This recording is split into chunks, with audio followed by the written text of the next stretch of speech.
It is 6:43 now, and all this week we're taking a look at serious issues plaguing New Orleans, but through the eyes of children. We report on shootings, stabbings, and the victims of those crimes on a daily basis. So it's no surprise that a lot of children in this city have been exposed to violence at a very young age. In one study, nearly 40% of children in New Orleans said they had witnessed a shooting, stabbing, or beating. So we're taking a look at how that exposure to violence impacts a child's development and how one organization is working to help these children move forward.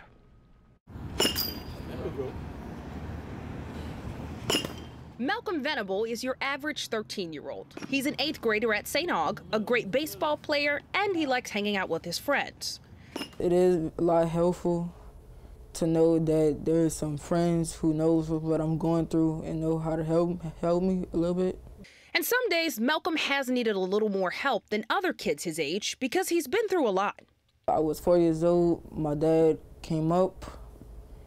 He drove up the driveway. I was about to go to school, and he shot my mom, and he shot himself. I was in the car.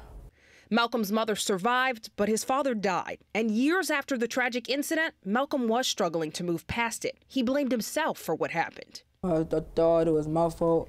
Dr. Barry Birch is a licensed psychologist with the Children's Bureau of New Orleans.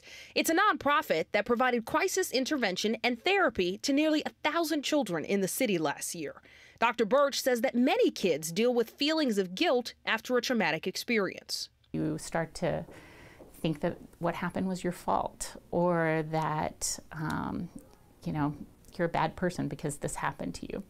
Malcolm also developed a stutter, had trouble focusing in school, and was so angry that he would just hit walls. Dr. Birch says that all of those things are common in children who are exposed to violence. Those are kids a lot of times who are getting in fights. Someone steps on the back of your shoe in the lunch line, and because you're sort of in that fight or flight brain, survival brain is what we call it, your response is to make sure that you're safe. And so you respond defensively and aggressively because you're trying to protect yourself, even if it was an accident. Underneath the anger, Malcolm felt let down. I was disappointed. I was like, why did Daddy do it? Data shows that there are a lot of children in New Orleans who have been exposed to violence just like Malcolm. The Institute of Women and Ethnic Studies looked at young people, specifically 11 to 15-year-olds. Nearly 20% had witnessed a murder, and more than half of the children in their survey had someone close to them murdered.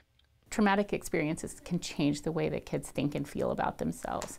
The Children's Bureau tries to help children who are struggling to move past a traumatic or violent experience. Thankfully, this is where Malcolm ended up. He went through counseling here for more than a year. I came here to relieve the stress and to become better as myself. Experts say that most kids who are exposed to a traumatic event would be okay even without counseling if they had support and a stable environment to return to. But that's a big if. What we see are a lot of times are families who also are traumatized and struggle to provide that level of safety because they're not necessarily in a safe community, or they have their own instability that's happening. Malcolm is in a much better place now, and he had some advice for other children trying to move past a violent experience. To keep the heads high, it's not your fault, and to just know who you are.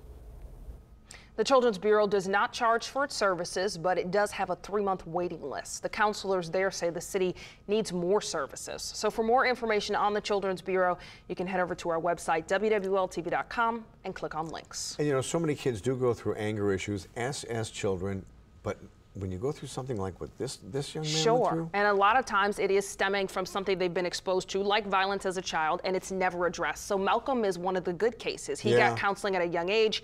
He's in a really good place now, but what these counselors are saying is so many other children in our city need this. And what you're finding out in your report is this is such a common problem here in New Orleans. It's so common. The numbers are overwhelming. Yeah, all right, Sheba, thanks.